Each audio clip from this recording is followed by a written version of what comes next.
ini mungkin kurang jika dibandingkan dengan melakukan kuanti. Karena kalau melakukan kuanti kan base angka ya, base angka. Tapi kalau melakukan kualitatif kan dengan penjelasan-penjelasan kualitatifnya seperti itu.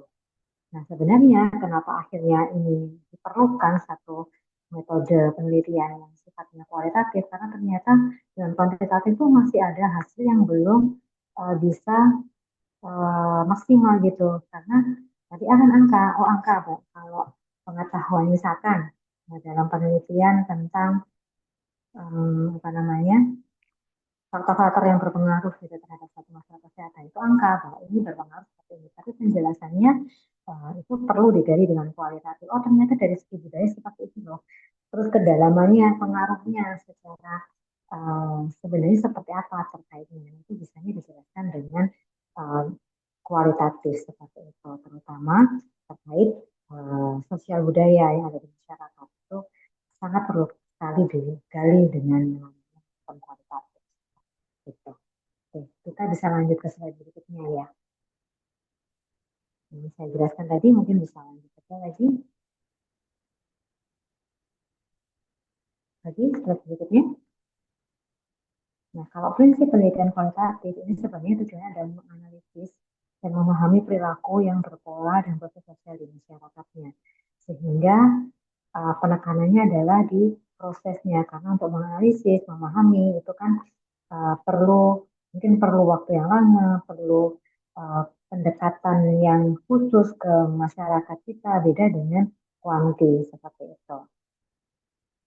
Lanjut slide berikutnya.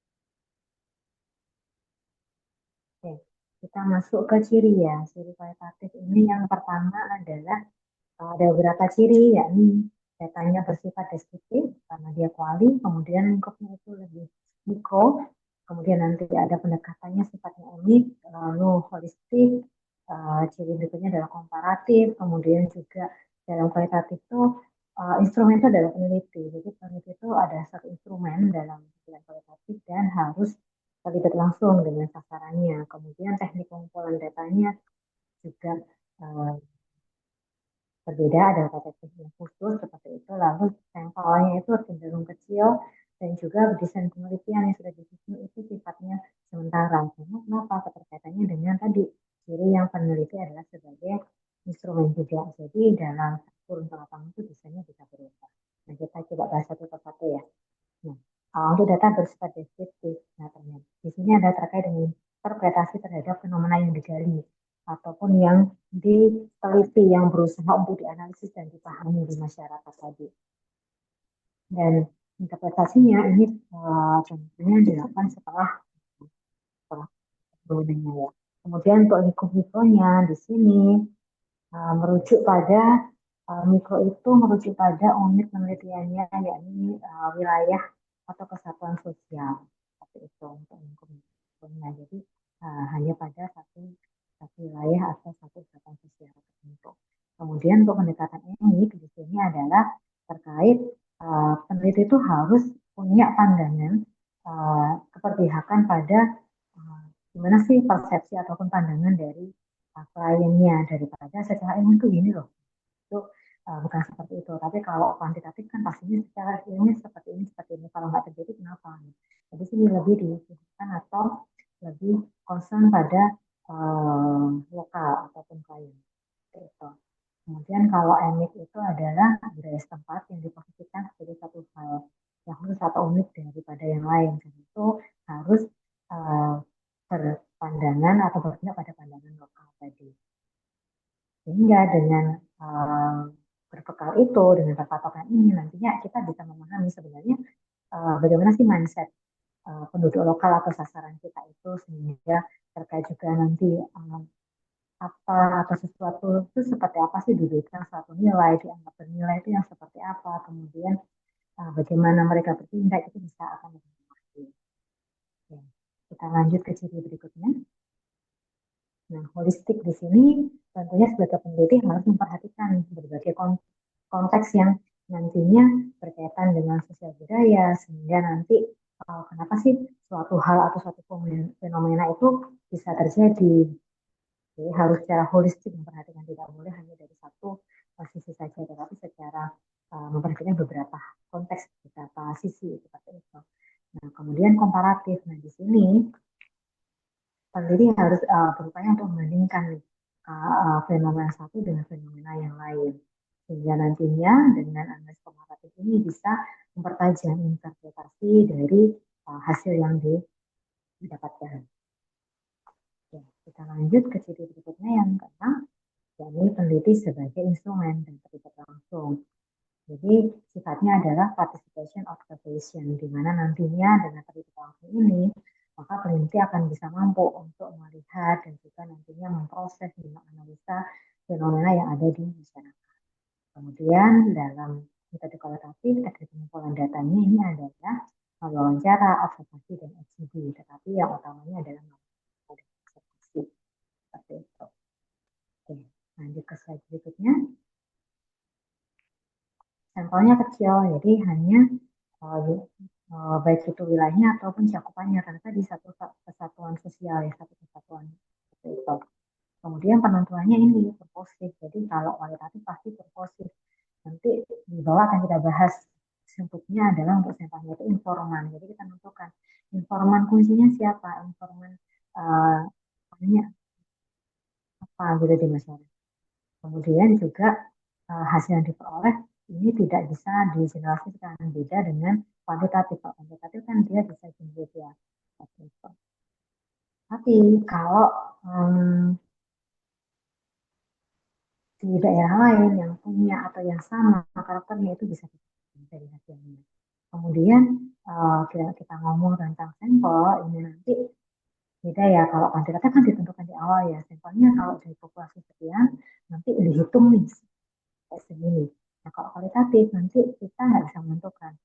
Kalau ternyata misalkan di populasinya ada misalkan ada 100, terus ternyata saat kita melakukan wawancara, melakukan observasi, datanya sudah cenderung sama nih di angka 10, di orang ke 10. Nah, kita bisa stop di situ. Ya, artinya datanya sudah jenuh, sudah sama karena nggak ada variasi lagi. Tapi kalau sampai angka misalkan 55 masih ada jawaban yang bervariatif, yang berbeda, nah kita masih harus lanjut sampai ada titik jenuh, sampai tidak ada perbedaan jawaban lagi di sampel kita. Gitu. Oke, kita lanjut.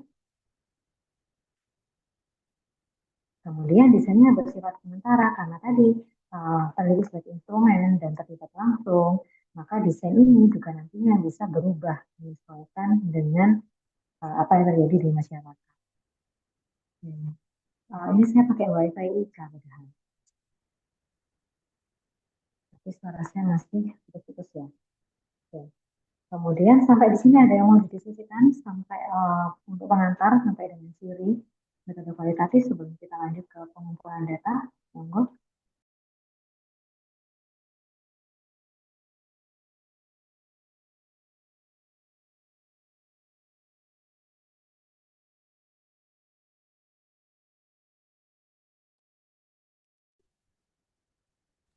Masih belum ada, Bi. Oke, kita lanjut ya. Kita lanjut ke pengumpulan data kualitatif.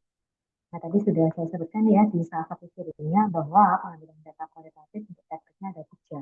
Jadi ada wawancara dan observasi sebagai teknik utama dan juga IGD atau focus discussion atau yang menjadi teknik untuk penunjangnya. Oke, kita bahas satu persatu mulai dari wawancara. Wawancara ini didefinisikan sebagai suatu tanya jawab sistematis antara peneliti dan juga responden, atau tadi saya sebutkan informan ya, dengan tujuan untuk mendapatkan data peneliti. Bisa di slide berikutnya aja. Kita tolong. Nah, kemudian wawancara, saya rasa juga mungkin sudah pernah dapat materi ya tentang wawancara ini. Kalau saya tuh dulu kayak seingat saya waktu sekolah sudah pernah juga dibahas di bahasa Indonesia tentang wawancara, kalau nggak salah ya. Nah, itu ada tiga macamnya, yaitu wawancara standar, semi standar, dan tidak standar. Nah, kita lanjut ke slide berikutnya. Kalau keunggulan dan kelemahan dari wawancara. Kalau wawancara ini keunggulannya adalah data yang diolah bisa mendalam, lebih mendalam seperti itu karena kita menggali ya, kita menanyakan. Kalau kita dapat jawaban ini, biasanya kan kita punya kayak panduan wawancara. Jadi jawaban ini kita follow up-nya atau kita gali lagi seperti ini. Begitu, sehingga data yang diperoleh bisa lebih mendalam. Nah, kemudian juga pengemudi bisa memperkaya data dan interpretasi karena tadi lebih mendalam dan tentunya bisa kita gali semaksimal mungkin dengan sampel kita atau informan kita. Kemudian melalui wawancara juga kita bisa mencatat nih saat menjawab ini ekspresinya gimana sih, emosinya seperti apa. Nanti juga perlu dicatat juga. Tapi kelemahannya adalah membutuhkan waktu yang lama karena tadi kalau misalnya tidak kita harus gali seperti ini, follow up seperti ini. Kemudian juga pastinya mahal karena waktunya lama. Kemudian juga seringnya ada subjektivitas dari wawancara yang mungkin nantinya bisa menjadi mengarahkan jawaban seperti itu. Oke, kita lanjut. Selanjutnya kita contoh untuk teman wawancara. Nah, ini beberapa contohnya untuk wawancara standar, semi standar maupun tidak standar seperti itu. Oke, sampai di sini ada yang mau ditanyakan Bapak Ibu?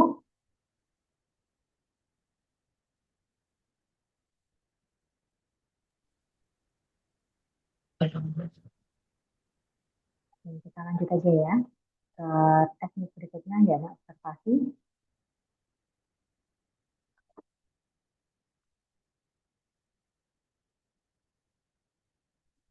Slide berikutnya.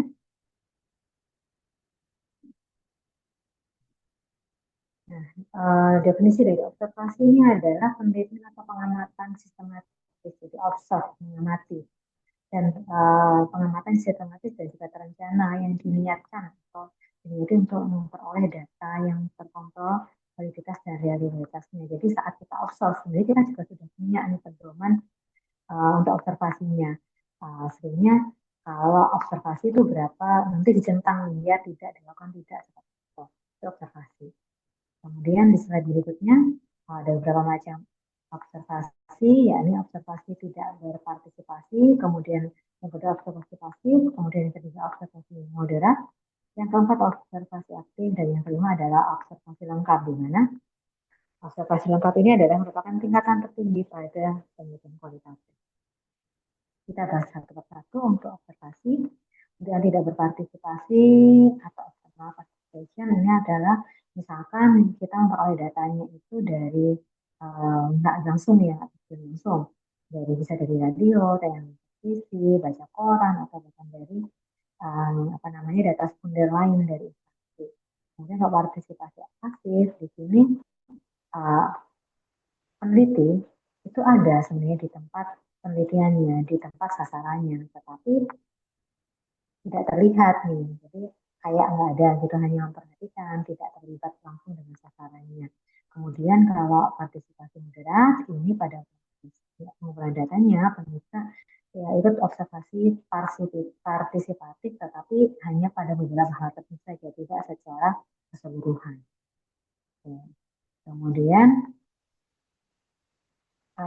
kalau partisipasi aktif ini juga dia include yaitu dalam kegiatan yang dilakukan oleh narasumber tapi tidak total. Nah, kalau lengkap ini semua kegiatan dia ikut aktif di situ.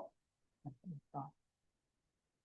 Yang dilakukan oleh sumber datanya, jadi oleh responden kita ataupun informan kita. Itu untuk macam-macam observasi. Sampai di sini ada yang mau didiskusikan sebelum saya lanjut ke unsur penting dalam observasi.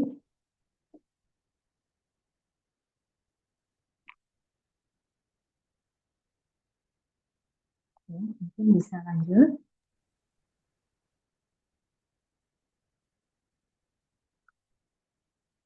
Nah, hal-hal ataupun unsur-unsur penting yang harus ada dalam observasi ini ada 5 hal. Yang pertama adalah settingnya atau latarnya, kemudian partisipannya, kelibatannya, kemudian kegiatan interaksi dan interaksi yang dilakukan, kemudian frekuensi dan durasinya, frekuensinya berapa kalinya, durasi itu berapa lama, dan juga faktor-faktor lainnya. Kita bahas satu persatu dari latar.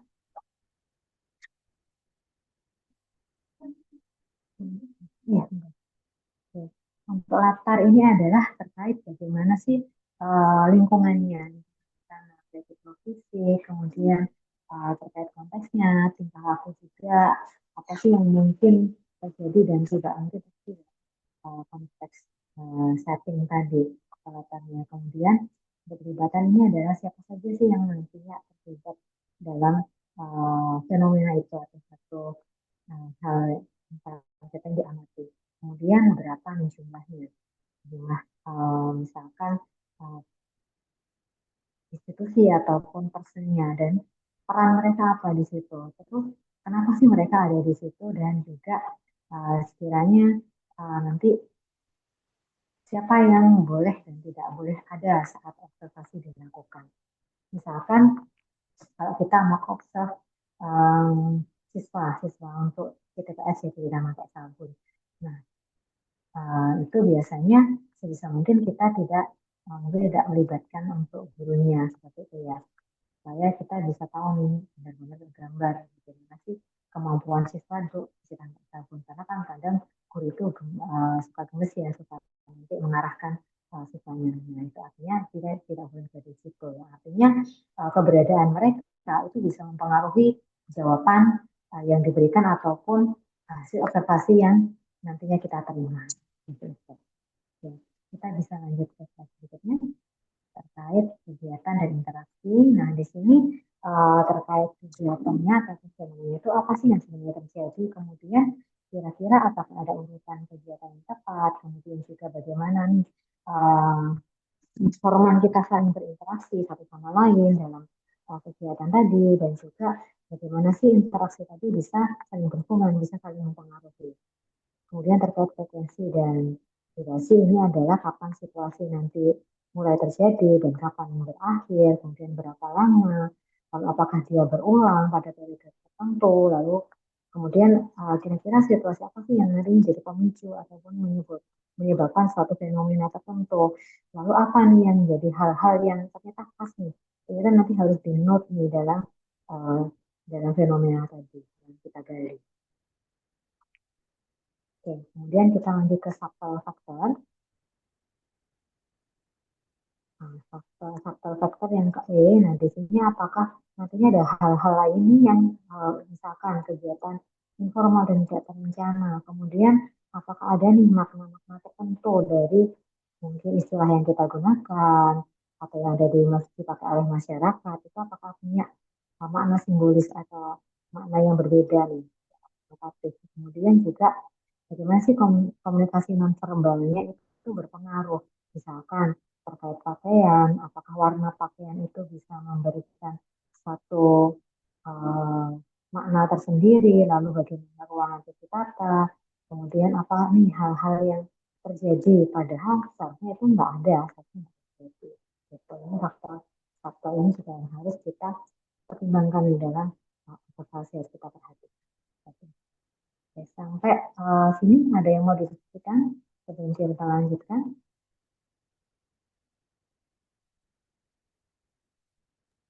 Masih belum. Oke, tapi bisa dipahami ya kata Ibu sampai di sini. Oke, bisa. Nah, ya, kita lanjut ke keunggulan dari observasi. Ya, untuk keunggulannya di sini adalah yang pertama peneliti tahu nih kejadian yang sesungguhnya karena observasi ya. Dan kalau observasi yang baik itu pasif, aktif maupun menangkap tadi itu kita harus bisa memposisikan kita sehingga sasaran kita tidak merasa lagi di observe, lagi diawasi. Karena kenapa? Kalau mereka merasa untuk lagi diobservasi, maka perilakunya akan dibuat seideal mungkin. Seperti itu, akhirnya terjadi bias. Nah, karena kalau itu sudah terpenuhi, maka kita akan bisa mendapatkan gambaran kejadian ataupun data yang sesungguhnya, fenomena yang sesungguhnya secara langsung dan akurat. Kemudian juga dalam observasi ini, selain tadi saya bilang checklist ya tadi dilakukan tidak ataupun terlaksana tidak dengan urutan yang benar atau tidak. Misalkan, ini juga bisa nih kita memberikan catatan. Oh ini dilakukan, tapi ini ya catatan tertentu, nah, itu bisa di note juga. Kemudian selanjutnya peneliti dapat memahami substansi dan dapat belajar dari pengalaman yang sudah dilupakan yang terjadi dengan sumber atau sasaran kita. Nah, kemudian selanjutnya adalah yang keempat, keunggulannya memudahkan meneliti dalam memahami perilaku yang kompleks karena kan untuk langsung ke masyarakat bisa langsung melihat tadi kan, kalau tidak langsung turun dan observasi. Nah, cara mungkin kita hanya punya gambaran yang sesuai dengan mungkin pemahaman kita, pengalaman kita yang bisa jadi itu berbeda dengan yang sebenarnya ada di masyarakat. Kemudian juga keunggulan berikutnya, kalau ada kendala nih waktu dari informan, nah itu masih bisa memberikan kontribusi karena kan kita uh, mereka tetap bisa melakukan kegiatannya dan tapi kita ada di sana untuk mengobserv seperti itu. Kemudian keunggulan yang berikutnya adalah observasi ini memungkinkan untuk pengumpulan data yang tidak bisa dilakukan dengan teknik yang lain. Misalkan dengan wawancara kan kita nggak bisa dapat gambaran langsung, dengan FGD juga dapatnya kan cerita ya, kita bisa melihat. Nah, kita lanjutkan ke kelemahannya.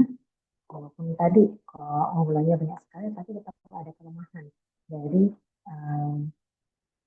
observasi ini. Sama seperti wawancara butuh waktu yang lama nih supaya tadi bisa benar-benar dapat gambaran yang real, yang nyata tentang sebenarnya seperti apa sih yang ada di masyarakat kejadian ini. Seperti itu fenomena tadi. Kemudian yang kedua adalah tergantung pada kepilaian pengamat. Dan ini adalah peneliti ya.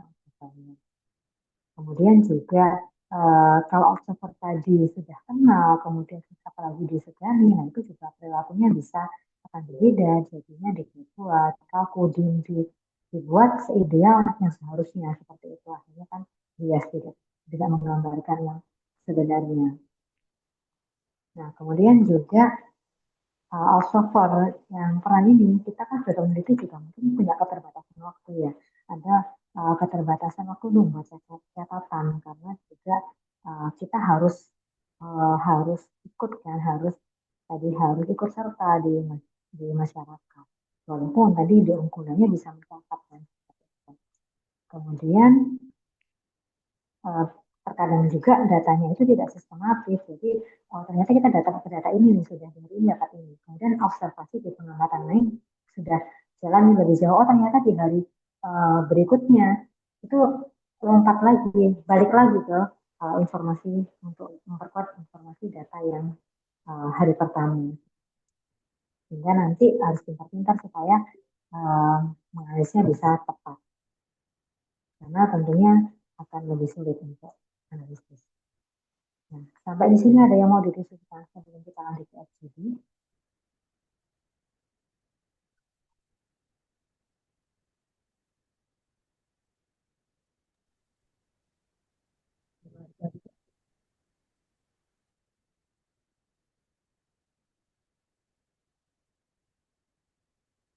Ya, kalau tidak ada kita lanjut ya. Nah, FGD atau Focus Group Discussion ini adalah salah satu teknik tadi dalam pengumpulan data kualitatif. Nah, di mana untuk teknisnya ini adalah sekelompok orang berdiskusi dengan pengarahan dari moderator atau fasilitator menulis suatu topik, hanya mengarahkannya. Fasilitator atau moderator. Itu fokus group discussion. Nah, tujuannya apa untuk fokus group discussion ini di slide berikutnya?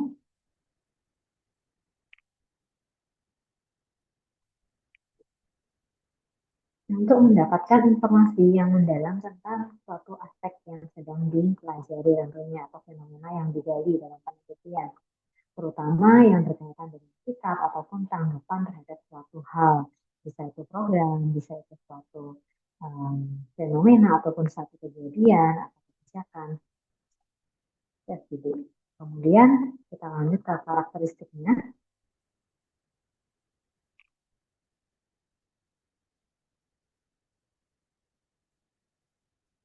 Berikutnya. Nah, umumnya FGD ini terdiri dari 6 sampai 12 orang. Kalau kurang dari itu ataupun lebih dari itu akan tidak efektif. Jadi standarnya rata-rata FGD adalah jumlahnya adalah 6 sampai 12 orang. Kemudian idealnya lagi peserta tidak saling mengenal. Lalu juga FGD ini adalah proses pengumpulan data tentunya untuk mengumpulkan data kualitatif dan menggunakan teknik diskusi yang terfokus. Jadi ada satu topik sendiri yang didiskusikan seperti itu. Dalam SGD ini juga nanti ada tetap ada pedoman nih, apa sih yang harus ditanyakan oleh fasilitator atau moderator tadi untuk bisa menggali informasi yang didapatkan.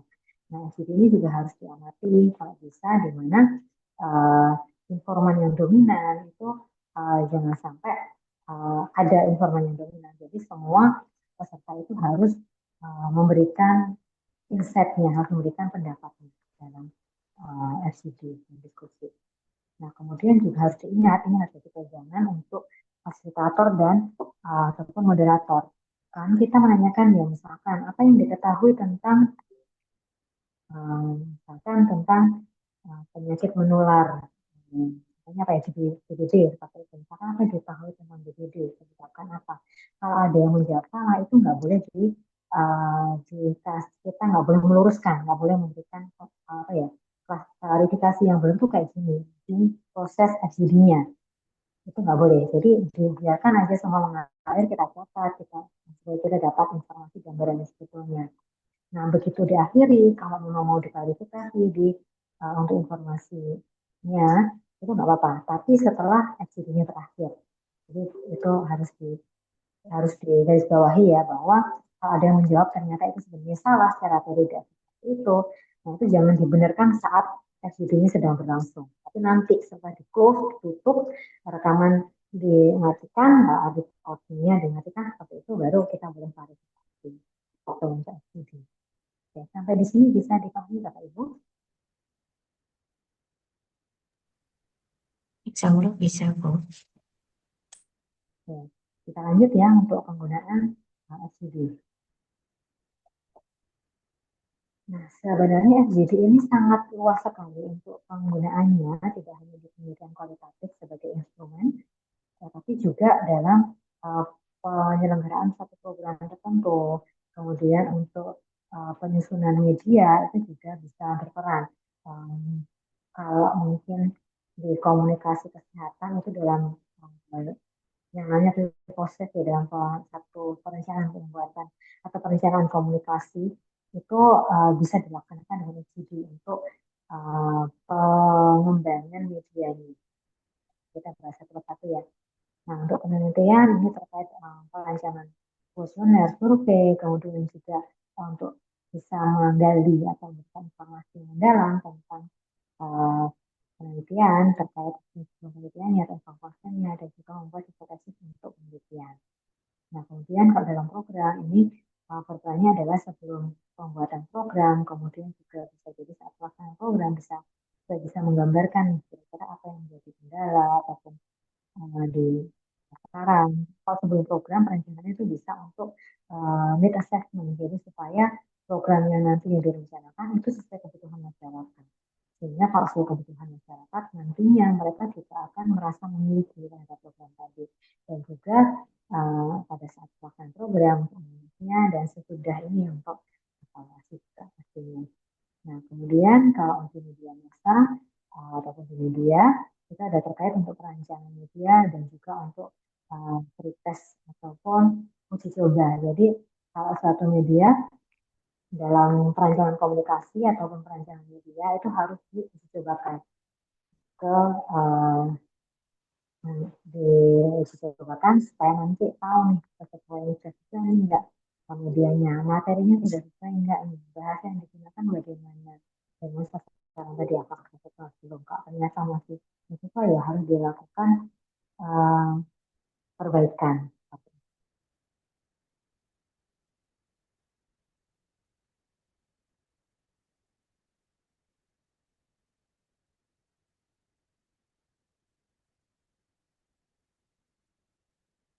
Nah, kemudian kita lanjut ke penentuan jumlah kelompok. Nah, di sini untuk penentuan jumlah kelompoknya, FGD itu paling sedikit dilakukan sedikit 2 kelompok untuk setiap variabel. Jadi misalkan kita ambil satu topik tentang misalkan menggali pengaruh budaya satu budaya itu terhadap perilaku kesehatan atau tindakan atau tingkah laku masyarakatnya, itu paling sedikit kita ada 2 kelompok untuk menggali pertanyaan dengan pertanyaan yang sama. Kemudian yang kedua adalah melaksanakan MCQ sampai informasi yang baru. Supaya tidak ada energi yang baru. Jadi tadi ya sampai jenuh. Jadi kalau meminta respon ataupun jawaban dari respondennya itu sampai tidak ada variasi jawaban lagi. Nah, kemudian juga melaksanakan FGD di tiap wilayah geografis yang mempunyai perbedaan yang berbeda.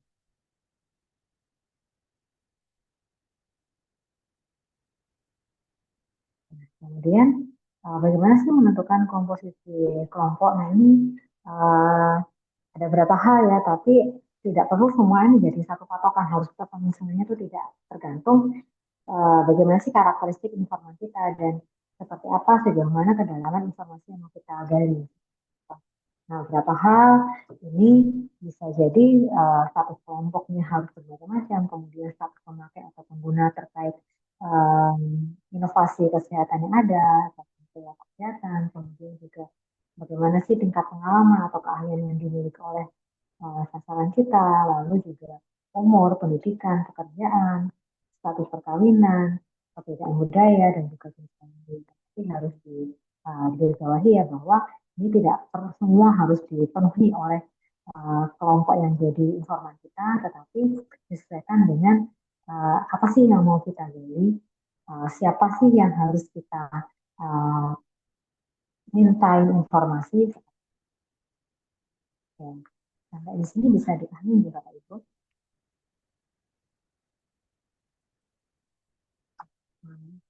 Kita bisa lanjut ke penentuan tempat FGD-nya. Tentunya dalam menentukan tempat FGD ini kita harus memilih tempat yang menimbulkan rasa aman bagi mereka. Jadi misalkan kalau mungkin terkait di siswa ya di sekolah seperti itu, di ruang kelas misalkan seperti itu ya. Kemudian tempatnya juga tidak bising, kemudian nyaman, lalu lokasi juga mudah dicapai oleh sasaran kita, informan kita, dan juga memilih tempat di mana nantinya pengemudi itu bisa hadir tanpa mengganggu. Nah, biasanya dalam institusi ini selain fasilitator atau moderator itu juga diperlukan notulen ya. Nah, notulen ataupun nanti boleh juga ada pengamat. Untuk apa? Dan nanti juga bisa mencatat nih ekspresi, gerak tubuh saat informan itu memberikan jawaban atau berdiskusi itu juga ya harus dicatat. Sama seperti yang wawancara tadi. Oke, kita lanjut ke pengaturan tempat duduk peserta. Nah, di sini tuh kalau misalkan sasaran kita ataupun kelompok di FGD tadi adalah terdiri dari berbagai status sosial yang ada, misalkan dari mereka, mungkin kita bilang aja status sosial dari penghasilan ya, penghasilannya macam-macam nih, mulai dari yang sangat tinggi sekali, sedang, ataupun yang kurang. Itu nggak boleh tempat duduknya itu ditata untuk menunjukkan status, harus semuanya bercampur seperti itu. Nah, kemudian juga pengaturannya adalah memungkinkan moderator untuk tatap mata dengan semua peserta diskusi. Nah, biasanya kita dalam bentuk melingkar, itu kan bisa melakukan tatap mata dengan semuanya ya. Kemudian juga penempatan peserta diskusi itu pada jarak yang bersama dengan moderator dan bisa melihat dengan jelas moderator, paling bisa melihat. Oke, sampai di sini ada yang didiskusikan?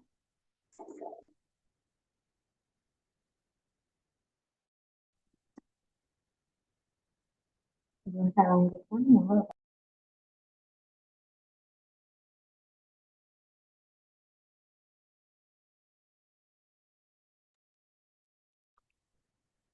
Oke, jika tidak ada, mungkin kita bisa lanjutkan ke bagaimana mempersiapkan FGD ya. Yang pertama adalah untuk undangan. Yang jelas dalam persiapan FGD ini kita pastinya sudah mempersiapkan perizinan dan sebagainya itu sudah pasti sudah berjalan ya. Persiapannya start dari bagaimana kita mengundang sasaran kita, kapan, kemudian tempatnya di mana, kemudian juga mempersiapkan fasilitator, apakah kita sendiri sebagai fasilitator ataukah nantinya orang lain. Tetapi harus pastikan ya kalau dengan fasilitator yang lain dia sudah punya mindset yang sama dengan apa yang mau kita dapatkan seperti itu. Jadi biasanya sih fasilitator sini adalah peneliti sendiri, sehingga dia akan tahu dengan jelas ya apa sih yang mau saya gali, kemudian seberapa dalam nih info yang mau diperoleh. Kalau dapat jawaban ini harus saya follow up atau saya kejar lagi jawaban mereka dengan pertanyaan apa saja, seperti itu dia sudah paham. Kemudian juga dia harus komunikatif dan punya kualifikasi dalam bidang komunikasi, dan juga harus mengetahui nih pesertanya dan juga tempatnya. Kemudian jangan lupa untuk pencatatnya, pencatatnya mungkin notulennya itu dengan ditulis, dicatat, kemudian juga recorder juga mungkin dengan baik itu recorder yang sifatnya hanya audio ataupun visual, nah itu juga harus dipertimbangkan seperti itu. Nah kemudian juga dari form consent penelitian yang tanda tangan oleh sasaran kita itu juga harus sampaikan nih, oh nanti kita akan rekam loh videonya seperti itu, sehingga mereka juga bisa paham. Nah, kemudian peranan fasilitator atau moderator dalam diskusi ini yang pertama adalah menjelaskan, ya harus menjelaskan topiknya. Jadi diskusi ini nanti akan membahas tentang bla bla bla bla terkait bla bla bla. Kemudian mengarahkan kelompok ini. Pertama, nantinya jika um, ada informan yang cenderung dominan jawab, terus itu aja nanti ya harus bisa menata juga ya. Jadi jangan sampai informasi yang didapatkan dari mereka yang dominan, tetapi yang lain tidak mau bersuara. Itu semua harus menyampaikan pendapatnya, harus menjawab. Kemudian fasilitator ini juga mengamati peserta dan juga tanggap terhadap reaksi mereka. Lalu juga moderator harus memperhatikan ada suara ya, sampai nanti kesannya ada memaksa ataupun saat memaksa jawaban atau mengarahkan jawaban seperti itu.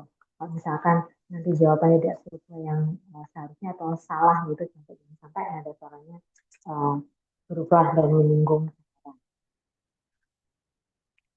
Kemudian juga harus menghindari pemberian pendapat pribadi. Jadi karena kita kan ingin menggali ya, nanti kalau kita memberikan pendapat pribadi bisa jadi mereka tuh berpikir, kemudian akhirnya merubah jawaban mereka yang seharusnya sebenarnya mereka berkelakuan A, tapi karena kita memberikan satu pendapat pribadi tadi, akhirnya mereka ya harusnya aku tuh kayak gini. Nah, jadi kan jawabannya tidak terjadi bias juga, tidak sesuai dengan kenyataan. Nah, kemudian juga menghindari komentar yang menyatakan setuju ataupun tidak setuju tadi. Misalkan jawaban mereka salah, nah kita nggak bisa jangan memberikan komentar apapun. Seperti itu. Oke, kita lanjut ke slide berikutnya. Ini syarat untuk menjadi satu fasilitator ini adalah harus bisa santai ya, karena kan untuk menggali itu kita harus bisa komunikasi dengan baik. Supaya orang tuh mau ngomong, kalau kesannya orangnya itu apa ya tegas terus kemudian tegang, itu kan akhirnya mereka tidak bisa sering ataupun kelompok peserta juga akhirnya bisa jadi akan nggak bisa mengeluarkan apa yang sebenarnya yang mau disampaikan. Nah, kemudian membuat orang yang tidak tegang tadi, lalu juga bisa bersikap akrab dan juga memberikan empati terhadap peserta, kemudian punya keterampilan komunikasi dan juga punya keterampilan untuk mendengar, karena ini terus terang dalam komunikasi itu bukan hanya untuk menyampaikan apa yang mau kita sampaikan, tetapi juga kemampuan untuk mendengar aktif itu juga perlu seperti itu. Jadi supaya kita bisa punya tahu nih gambaran yang lebih dari versi ataupun dari sisi mereka, dari sudut pandang mereka itu seperti apa. Nah kemudian juga harus memperhatikan semangat ya, jangan sampai lemas. Kalau fasilitatornya lemas juga pesertanya ikut lemas seperti itu ya, ikut bosan juga. Nah kemudian juga sadar nih atas isyarat tersirat. Jadi tidak hanya apa yang dijawab, tapi tadi harus ada catatan nih. Oh, ekspresi mukanya seperti apa sih? Kalau senyumnya bagaimana di saat menjawab tentang topik yang atau pertanyaan yang kita berikan. Lalu juga harus bisa berpikir analitis.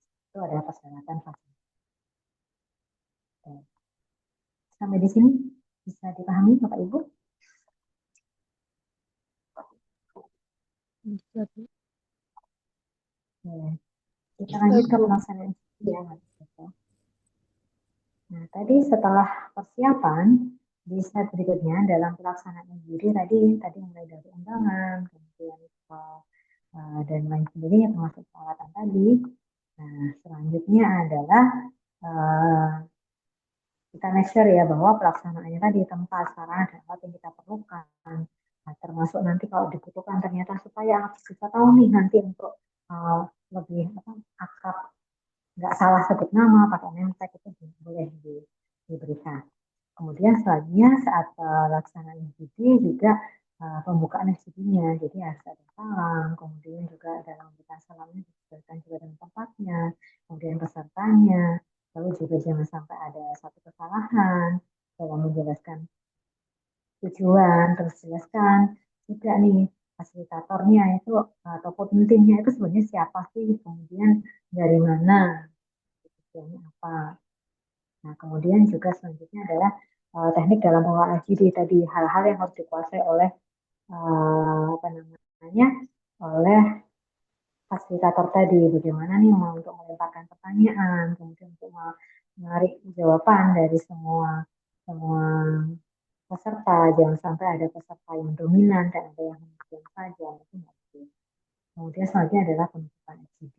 Nah, saat penutupan ini, sebelum penutupan ini nggak boleh nih kita memberikan satu informasi. Jadi setelah ditutup FGD-nya baru kita berikan informasi tadi, ini loh Ibu tentang ini misalkan tentang PBD itu sebenarnya ini loh penyebabnya ini, kan dari ini dan sebagainya dan sebagainya.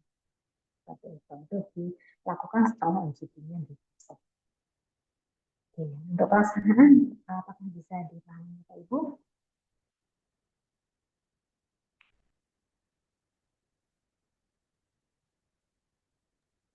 Bisa, Ibu.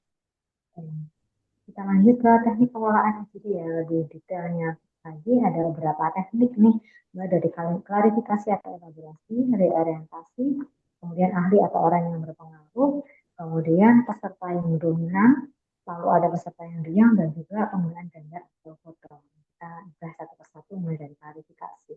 Nah, klarifikasi atau elaborasinya adalah proses untuk menggali lagi, berupa menanyakan kembali ataupun menggali lebih dalam tentang info yang telah disampaikan oleh peserta sebelumnya dengan mengulangi jawaban kunci dari peserta tadi, sehingga nantinya kita bisa kembali dengan. Kalau reorientasi ini adalah menggunakan jawaban dari salah seorang peserta tadi untuk menanyakan ke peserta yang lain tentang topik yang sama. Jadi dilakukan jika ada nih peserta ini pasif, nggak jawab. Kemudian setelah dia menjawab, nanti baru dirangsang dengan pertanyaan lain, baru pertanyaan itu dilempar pertanyaan yang lain lagi.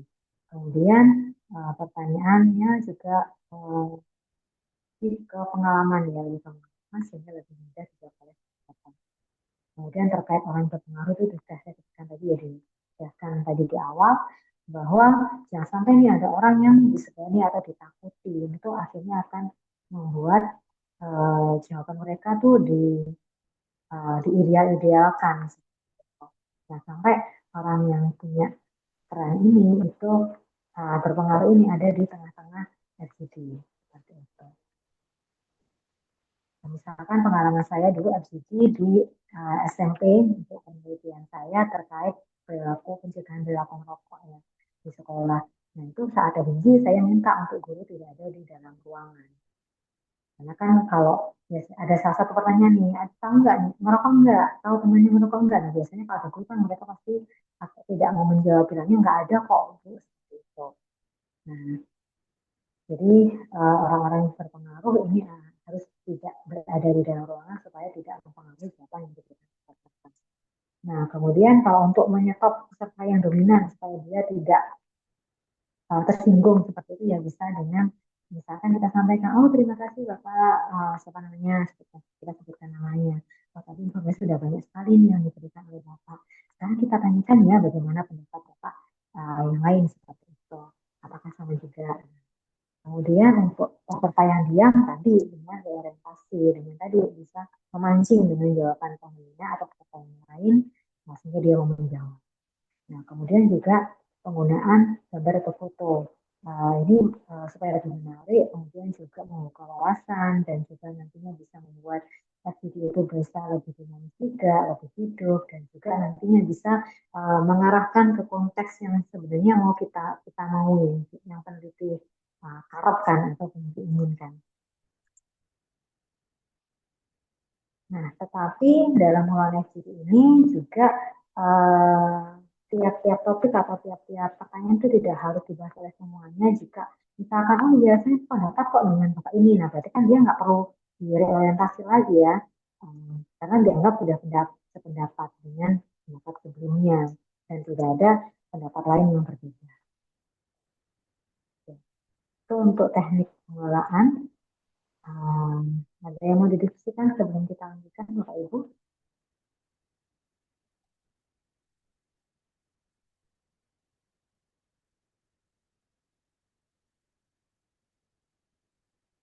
Kalau tidak ada, bisa lanjut ke panduan diskusi di slide berikutnya.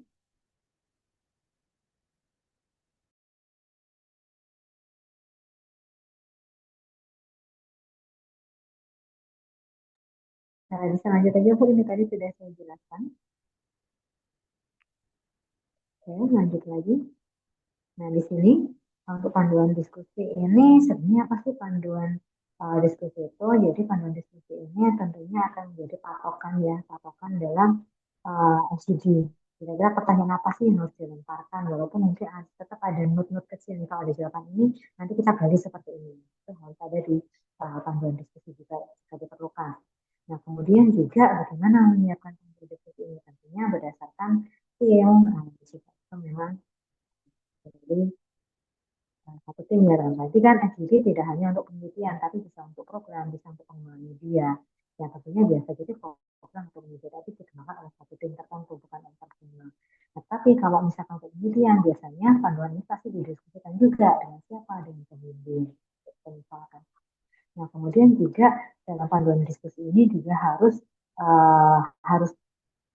dituliskan ya, harus paham sebenarnya apa sih yang harus ditanyakan dalam panduan diskusi yang dimasukkan. Ini adalah hal-hal pertanyaan inti ataupun terkait fenomena ataupun informasi penting yang harus digali dalam penelitian.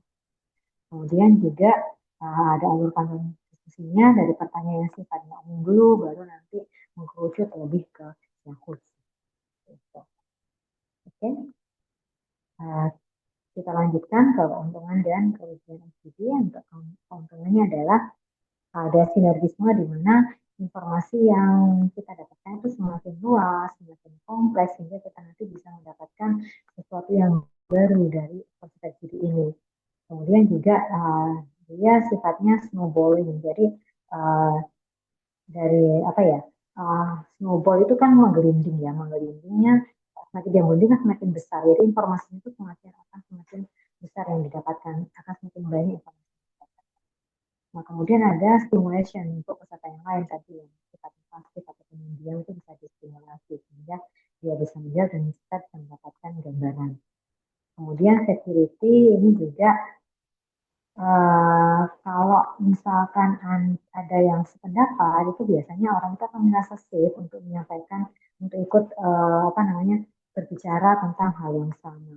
Dan tentunya ada spontanitas juga untuk memberikan jawaban seperti itu dari saling menimpali ya ataupun memberikan respon antar peserta. Oke. Selanjutnya, nah untuk kerugiannya ini mendukung pendapat untuk membuat keputusan sehingga lebih dimanfaatkan karena dia akan sifatnya FGD ini lebih mudah dibandingkan dengan kuantitatif karena tadi kalau ternyata apa namanya sasarannya tadi ya jika ada yang berpengaruh itu mereka akan lebih cenderung pada pendapat yang paling berpengaruh tadi. Kemudian juga sulit untuk melakukan interpretasi, jadi harus pandai nih untuk interpretasi, makanya perlu ada catatan saat menjawab itu ekspresinya seperti apa sih, emosinya seperti apa sih, itu perlu untuk membantu kita untuk melakukan satu interpretasi yang tepat. Nah, kemudian juga kerugiannya adalah perlu orang yang punya kemampuan untuk menggerakkan sebagai moderator atau fasilitator tadi. Nah, bagaimana melakukan elaborasi, bagaimana melakukan reorientasi tadi harus bisa. Sampai di sini ada yang mau didiskusikan Bapak Ibu sebelum kita lanjutkan ke topik berikutnya.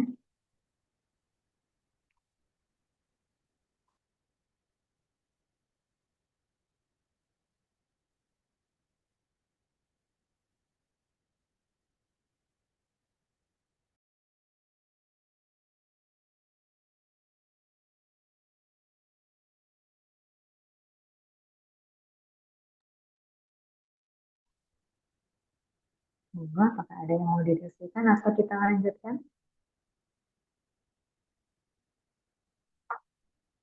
Mungkin kita lanjutkan saja ya ke Langsung absen ke pilihan.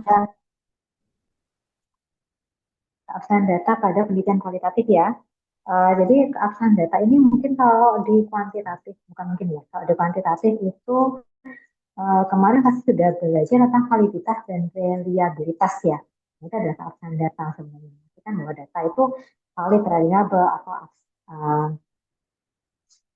absah seperti itu. Nah, kemudian ini penjelasannya, definisinya keabsahan data ini adalah standar kebenaran terhadap suatu data hasil penelitian. Tadi valid, reliable atau kuantitatif.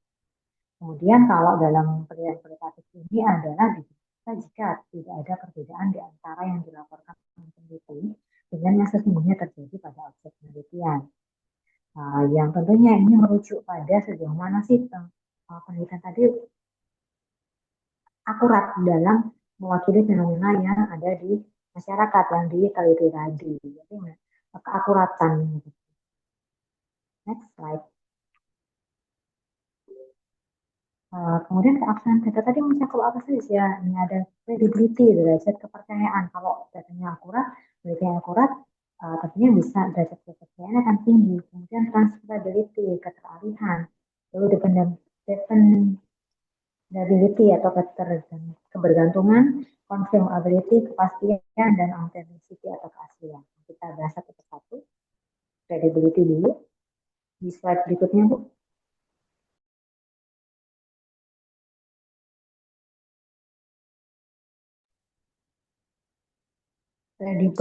Credibility ini adalah kriteria untuk memenuhi kebenaran dari data, nilai kebenaran dari data dan informasi yang telah dikumpulkan. Di mana di sini hasil penelitian itu harus dapat dipercaya oleh semua pembaca secara kritis seperti itu. Nah, kemudian juga suatu penelitian kualitatif ini dinyatakan kredibel jika apa yang diteliti itu mampu mencapai tujuannya dalam mengeksplorasi masalah atau mendiskusikan baik itu bagaimana sih latarnya, satu masalah bisa terjadi, prosesnya, kelompok sosial ataupun pola interaksi yang sifatnya majemuk atau kompleks. Jadi bisa menggambarkan terkait permasalahan tadi ataupun penelitian yang kita itu credibility. Kemudian transferability di sini menunjukkan derajat ketetapan dari suatu hasil penelitian. Ini di mana kriteria digunakan untuk melihat dan menilai bagaimana sih temuan tadi dapat dilakukan. Ya, penelitian sudah dilakukan itu bisa diaplikasikan pada kelompok lain, pada situasi yang sama, pada karakteristik yang sama, itu transferability. Nah, di sini kuncinya adalah peneliti harus mampu untuk mendeskripsikan rangkaian-rangkaian penelitian secara sistematis, lengkap, dan terperinci. Jadi harus benar tergambarkan dengan detail rangkaian penelitiannya. Kemudian dependability, kebergantungannya adalah slide berikutnya. Ini adalah kriteria untuk menilai sejauh mana penemuan kualitatif. Slide berikutnya, Bu. Temuan dari penelitian kualitatif ini memperlihatkan konsistensi hasil temuan, walaupun nantinya dilakukan oleh orang yang berbeda atau peneliti yang berbeda di waktu yang berbeda, tetapi dilakukan dengan metodologi dan juga naskah ataupun panduan wawancara yang sama.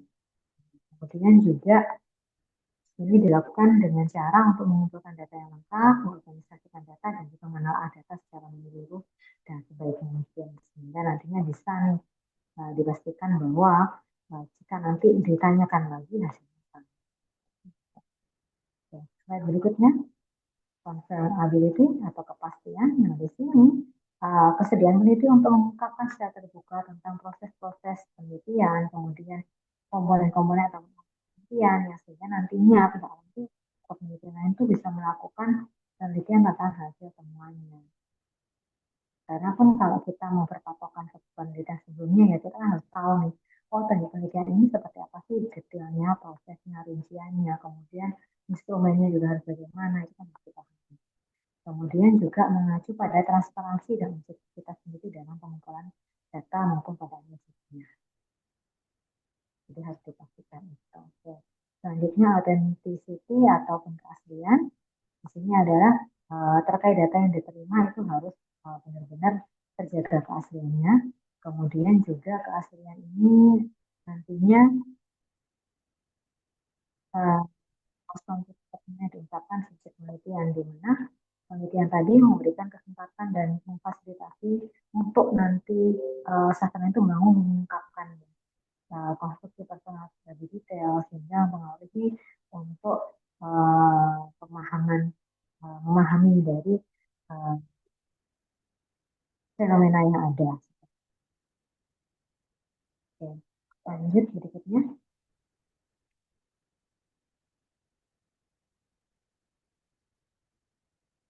Ini jenis-jenis keabsahan data ada keabsahan internal dan eksternal. Keabsahan internal ini memperhatikan terkait kesalahan sistematis yang terjadi, kredibilitas data, kemudian hubungan sebab akibat, lalu ada triangulasi dan juga keberlanjutan. Kalau yang eksternal ini ada generalisasi populasi terkait tadi ini karakternya sama, terus situasinya situasional dari situasi yang sama, dan juga temporal itu adalah waktu. Seperti itu. Oke, kita lanjut ke strategi pengujian, validasi, dan reliabilitas data. Data. Lanjut slide berikutnya, Mbak. Oke, lanjut lagi. Nah, untuk pengujian validasi data ini ada triangulasi sumber, triangulasi metode, triangulasi data ataupun analisis atau antar peneliti, lalu triangulasi teori dan triangulasi waktu. Nah, kita masa satu untuk triangulasi yang pertama yaitu triangulasi sumber di slide berikutnya. Nah, untuk triangulasi sumber ini yang dilakukan adalah kita menanyakan atau kita meng-cross check, mengkonfirmasi dengan sumber data lain atau informasi lain. Boleh lanjut slide berikutnya.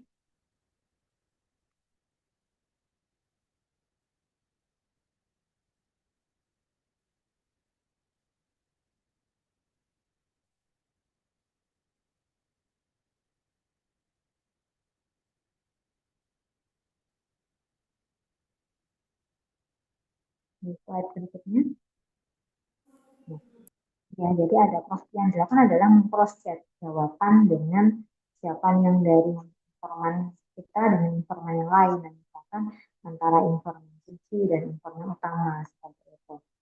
Lalu yang dilakukan di sini adalah membandingkan dari jawabannya, kan nggak bisa seperti ini. Nah, kemudian menggunakan kategori informasi yang beda tadi karena ada informasi kunci dan informasi utama. Nah, selanjutnya adalah triangulasi metode.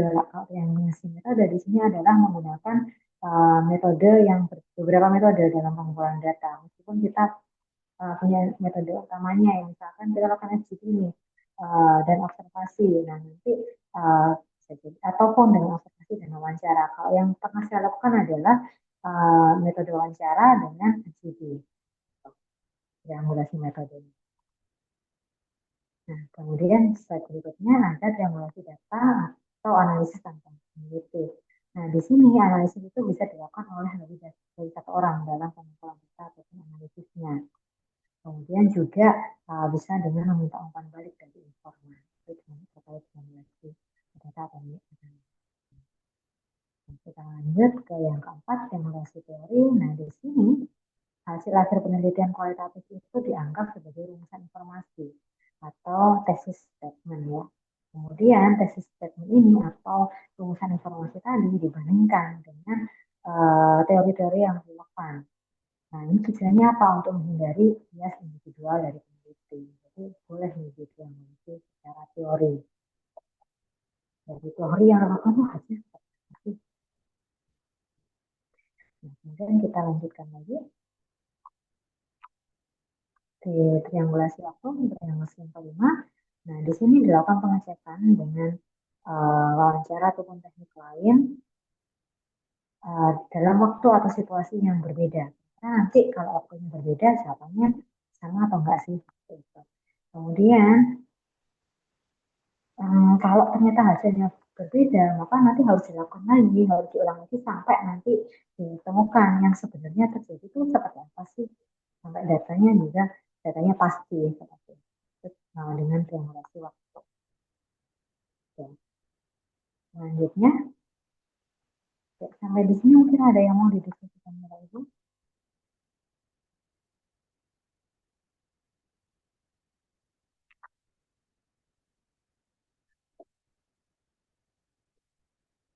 Kalau tidak ada, dengan triangulasi tadi bisa didapatkan adalah validasi ya. Kita bisa memvalidasi bahwa temuannya itu sudah valid ya.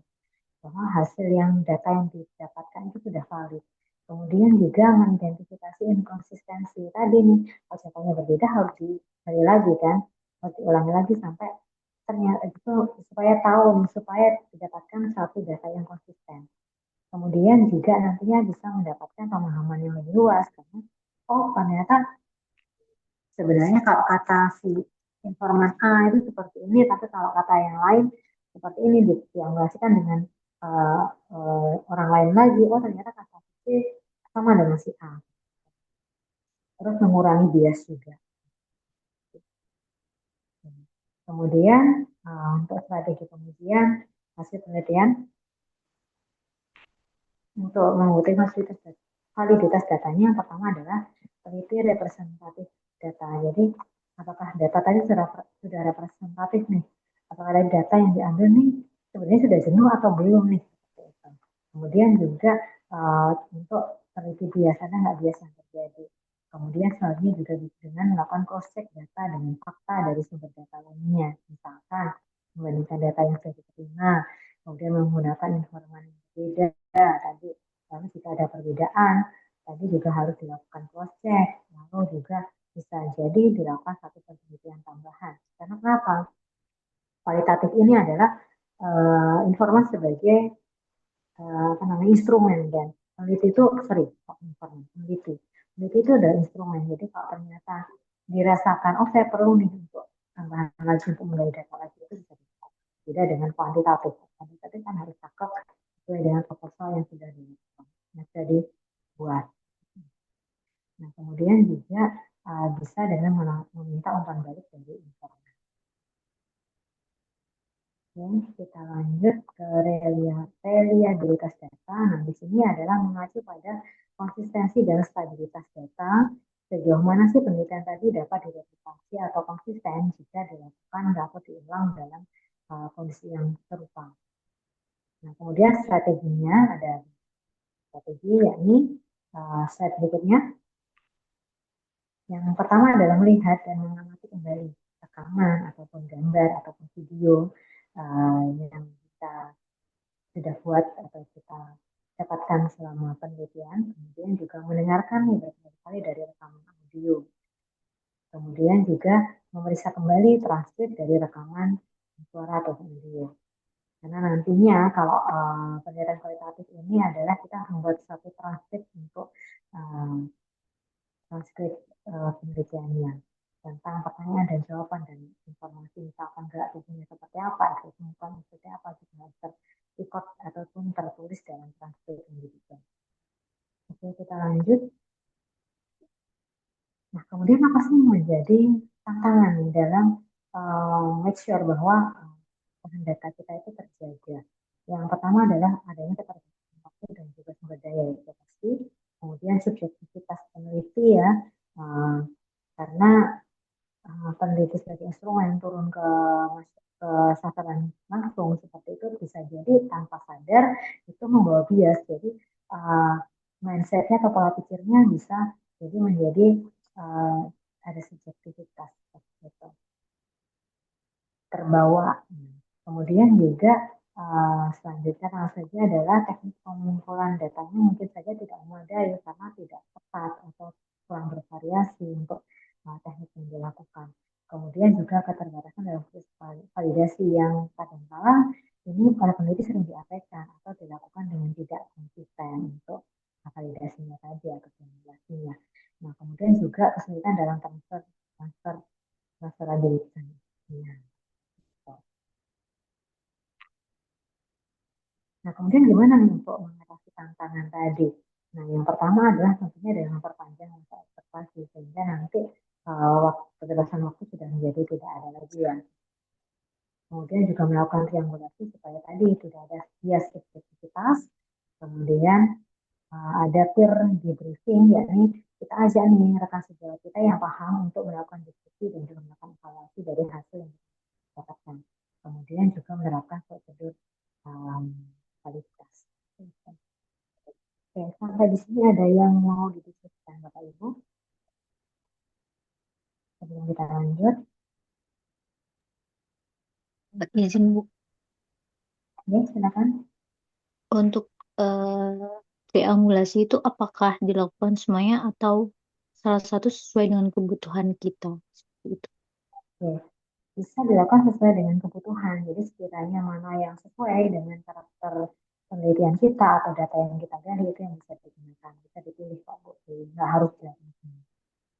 Pusing nanti kalau dilakukan semua bisa selesainya lama penelitian kualitatif. Biasanya sih seringnya yang dilakukan kalau nggak triangulasi sumber, triangulasi metode. Itu yang sering seperti itu gitu.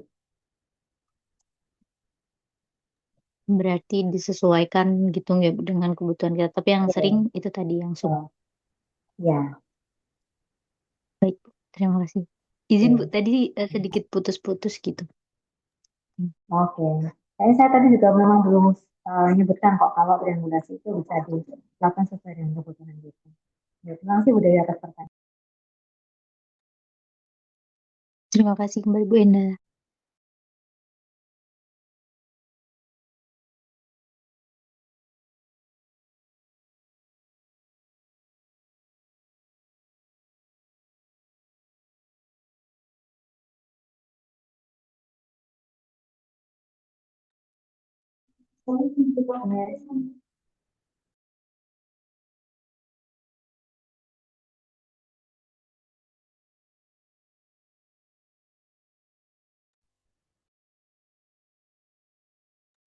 Oke, kita lanjut ya. Untuk lanjut ke kunci keberhasilan.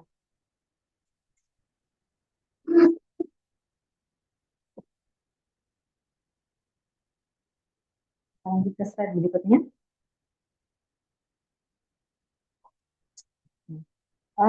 Untuk kunci keberhasilan ini yang harus dimiliki adalah kita harus menguasai tentang seni bertanya.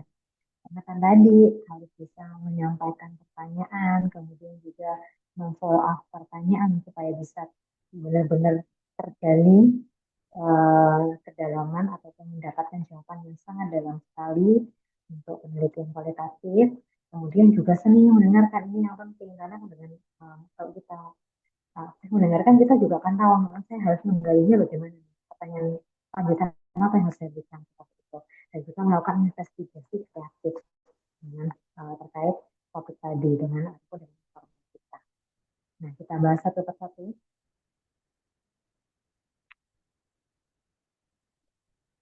Terkait seni bertanya. Nah di sini bisa dalam bentuk pertanyaan terbuka lalu hindari pertanyaan dua pertanyaan yang jadi satu pertanyaan itu jangan sampai dalam satu kita sekali tanya ada dua pertanyaan. Lalu hindari pertanyaan sifatnya mengarahkan jawaban. Kemudian hindari kata-katanya mengapa, karena kalau mengapa itu jawabannya luas ya nanti. Jadi uh, jangan sampai nanti jawabannya bisa melebar ke mana-mana. Lalu hindari pertanyaan yang sifatnya dikotomi atau mungkin punya dua pemahaman yang berbeda.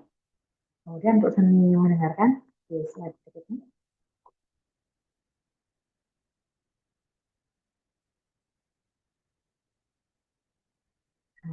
Sebelum mendengarkan ini yang pertama kita harus menyesatkan. Kita harus fokus di pikiran kita pada yang lagi ngomong, yang lagi memberikan jawaban.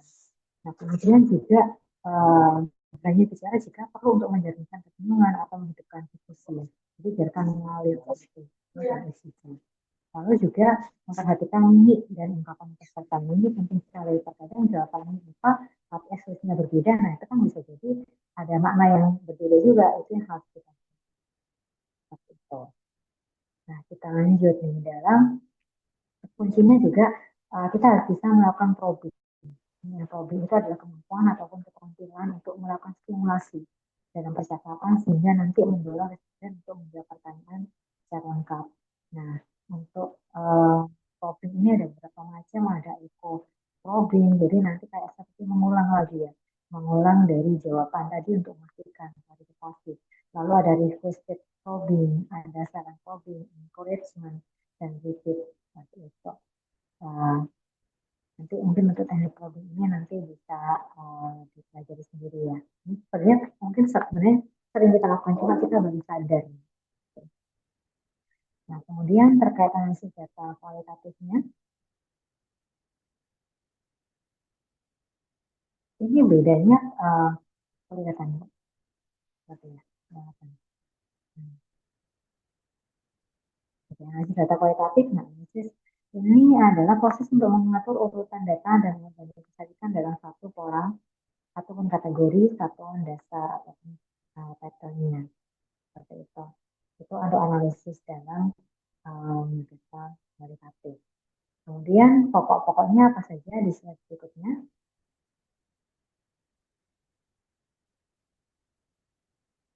Nah, bedanya dengan penelitian kualitatif ini nggak perlu menunggu data terkumpulkan semua baru kita lakukan analisis.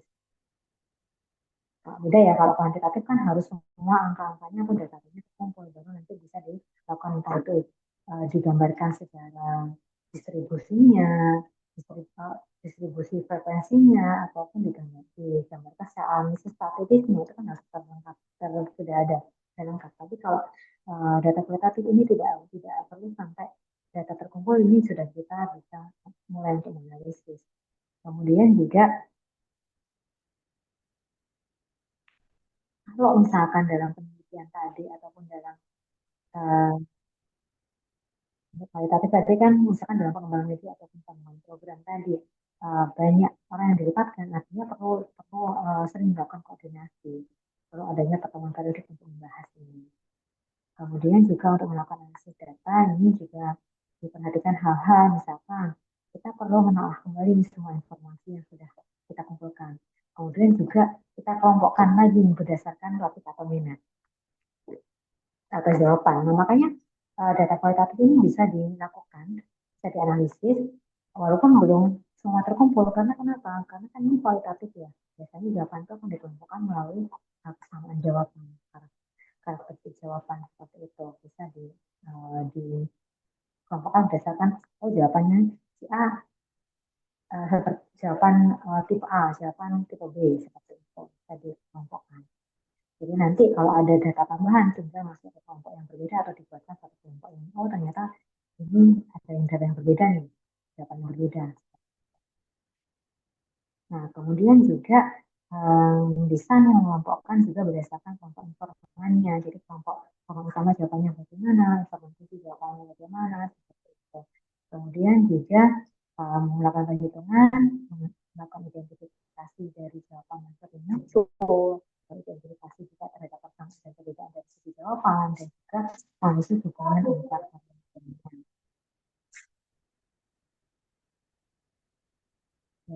Kemudian kita lanjut ke yang berikutnya, jadi analisis dan penafsiran data penelitian kualitatif. Nah, ada natural setting atau setting kata alamiah dari sasaran atau informasi kita. Kemudian juga pengungkapan makna dari sudut pandang penelitian. Nah, itu jangan sampai ini pola pikir kita atau sudut kita sendiri itu mempengaruhi jawaban atau sudut pandang apa namanya informan kita. Makanya kan diwanti-wanti ya di salah satu dari jangan sampai memberikan komentar. Apalagi kalau kita kasih komentar kan itu pasti dari pola pikir kita ya, dari subjektivitas kita. Akhirnya nanti bisa membuat mereka berpikir ulang sehingga tidak sebenarnya bisa sedikit tidak berubah total, mungkin agak berubah. Kemudian juga harus holistik dan tidak isolasi. Tadi ya, salah satu ciri untuk kualitatif kan tadi holistik dari berbagai sisi. Kemudian peneliti sebagai instrumen utama untuk mengungkapkan makna dan terkait nilai ataupun konteks penelitian terkait suatu fenomena tertentu. Kemudian juga data kualitatif diungkapkan oleh hubungan orangnya antara peneliti dan informan, sehingga tadi pertanyaan profil yang kuat tadi. Kemudian juga sampel atau informan tadi dipilih berdasarkan pada tujuan penelitian. Jadi penilaian kualitatif itu pasti purposif karena dia memilih satu butuh informan kunci ini karena dia punya peran ini, informan yang ini ya, karena punya peran tertentu.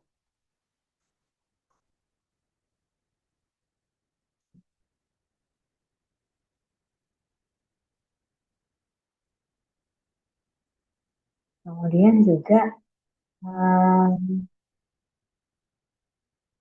bentar ya,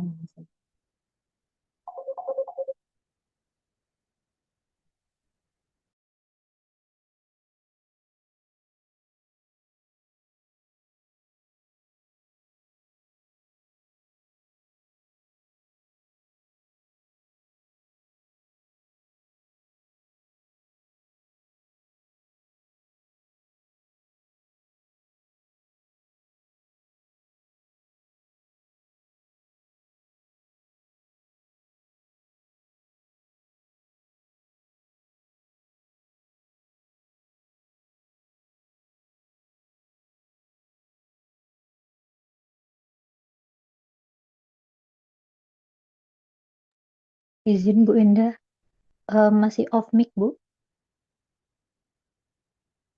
oh ya lupa. Untuk ciri analisis dan penafsiran data tadi sudah ya. Kita lanjutkan ke prosedur dalam memproses dan menyajikan data kualitatif. Nah,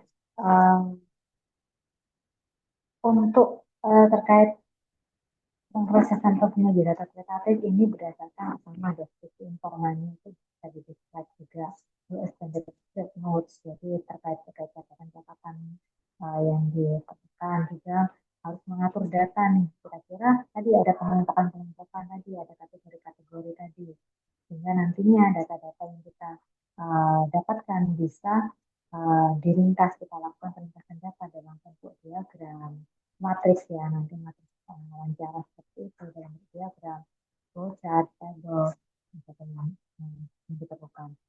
Kemudian juga nantinya mengidentifikasi variabel dan juga hubungan variabel. Itu dalam videonya dalam penelitian data. Oke.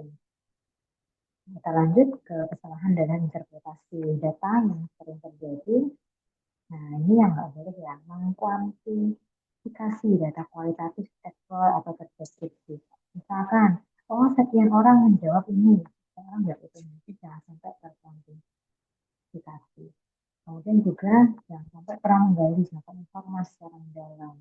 Karena kualitatif ini adalah nyawanya ada di kedalaman informasi yang didapat. Kemudian yang ketiga juga tidak berhasil dalam melakukan sintesis dan konseptualisasi hasil kualitatif yang tadi. Jadi tidak berhasil dalam melakukan pengelompokan yang tepat. Ya. Nah, ini beberapa contoh ya bagaimana penelitian data yang bisa dilakukan adalah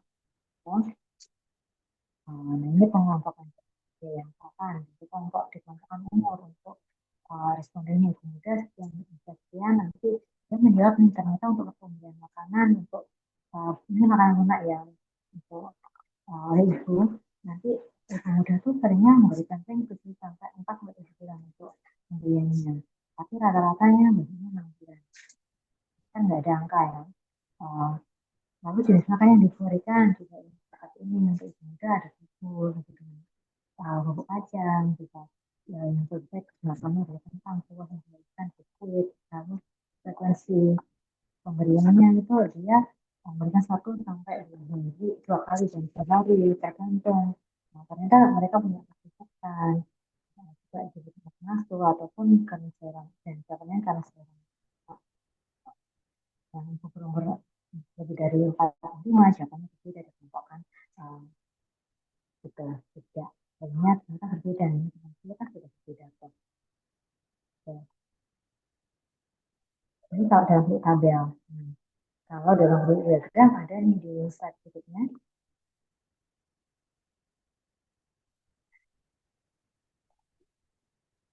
Nah, ini juga contohnya yang didiagamkan. Alasan pemberikan makan lunak dari tidak dalam bentuk massa atau pengolahan cepat tulang masih banyak, tapi sisi baik dengan itu dihubungkan jawaban-jawaban ini dibuat dalam bentuk diagram.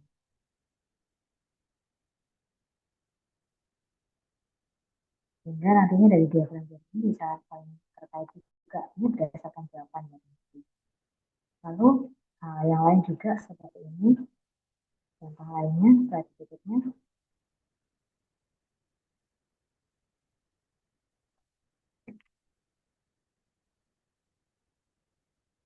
Bisa ke slide berikutnya.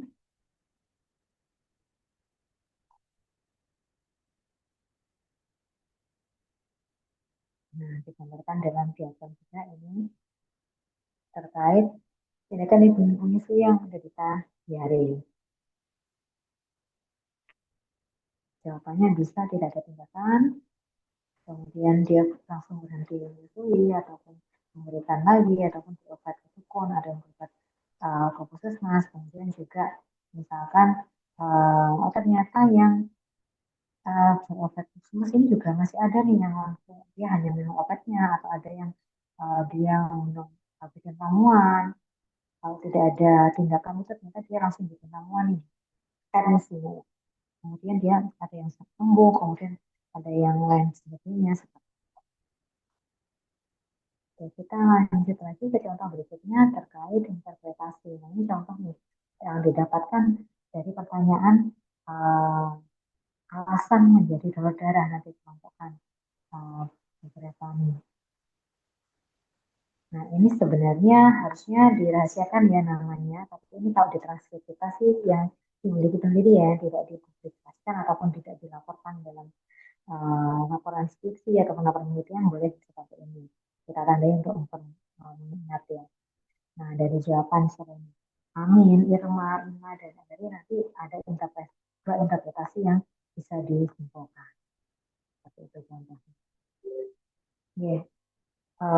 Sampai di sini apakah ada yang ingin didiskusikan Bapak Ibu? Ini sudah slide terakhir.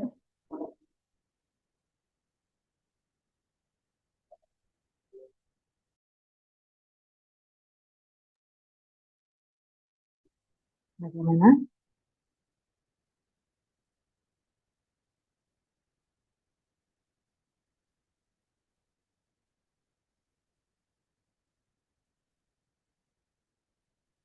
Apakah ada yang mau didiskusikan sebelum kita akhiri, Bapak Ibu? Masih belum ada, Bu. Belum ada, Bu. Tapi cukup bisa dipahami atau tidak bisa dipahami. Saya khawatir kalau tidak ada pertanyaan kan, Alhamdulillah kalau sudah jelas. Dan worst case scenario-nya kan kalau Ibu ini mau mengoposisi kayak gitu. Gimana Bapak Ibu? Insya Allah cukup, Ibu. Bisa, Bu. Cukup bisa Ya. dipahami. Oke, Alhamdulillah. Nanti untuk tugasnya akan saya kirimkan lewat um, satu ya. Kalau rencananya sih untuk penugasannya itu nanti tugas kelompok. Kalau kemarin dari kuantitatif ada tugas nggak untuk evaluasinya? Ada mengerjakan makalah proposal kuantitatif Itu individu atau kelompok kemarin? individu. Mungkin ini kita buat kelompok saja ya, nanti supaya mungkin teman-teman juga bisa saling berdiskusi gitu dan tidak terlalu memberatkan ya. Saya takutnya kalau individu nanti di mata kuliah lain ada tugas yang lain juga pastinya. Kemudian kalau didiskusikan mungkin ini kalau kelompok kan ada proses diskusi ya untuk bisa nanti saling saling berdiskusi dari anggota kelompoknya. Itu bagaimana?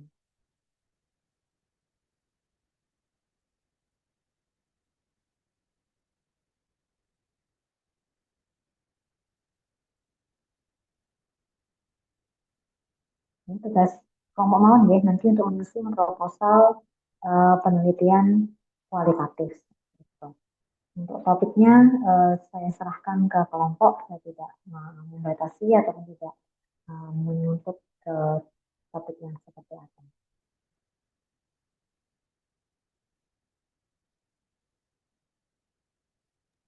Baik, Bu Indah.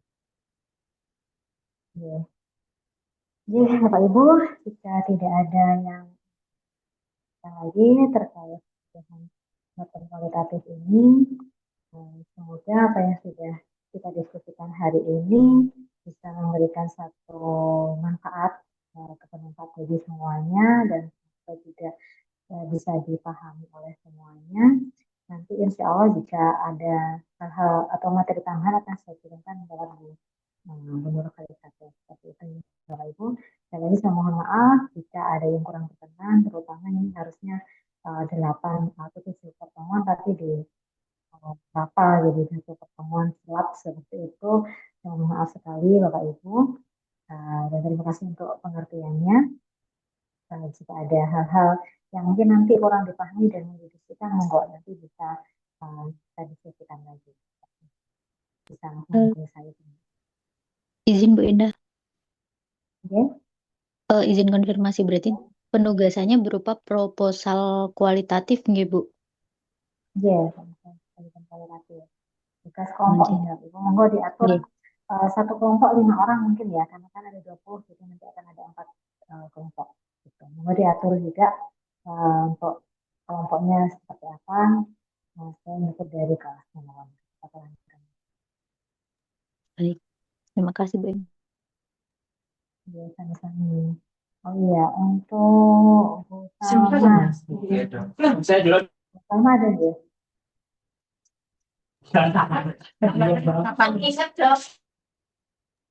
Siapa Ibu? Bu Salma, ada nggak?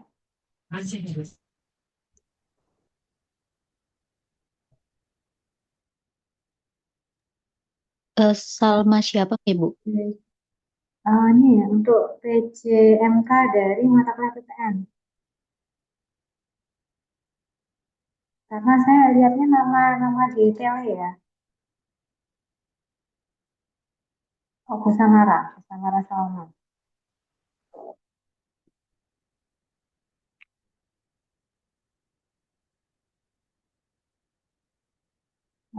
Bu Samara,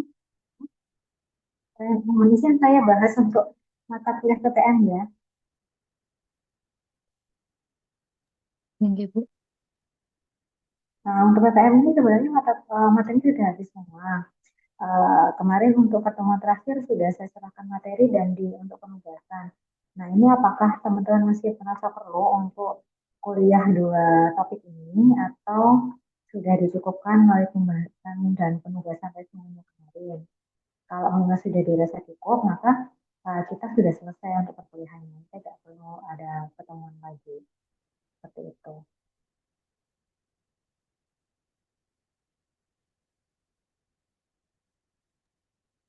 Boleh Bu untuk pertemuan yang sisanya itu. Gimana? Karena saya takutnya besok saya nggak bisa isi seperti itu, Bapak Ibu.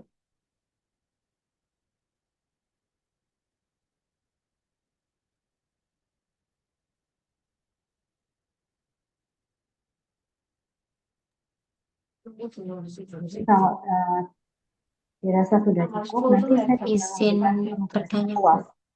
Deadline-nya kapan, Bu, tugas UAS-nya? Tugas UASnya kalau minggu depan, apakah bisa? Ini untuk yang maten ya, maten kuali ya.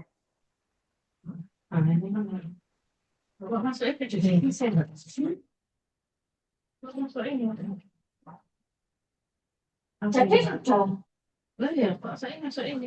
10 ya berarti. Iya, boleh.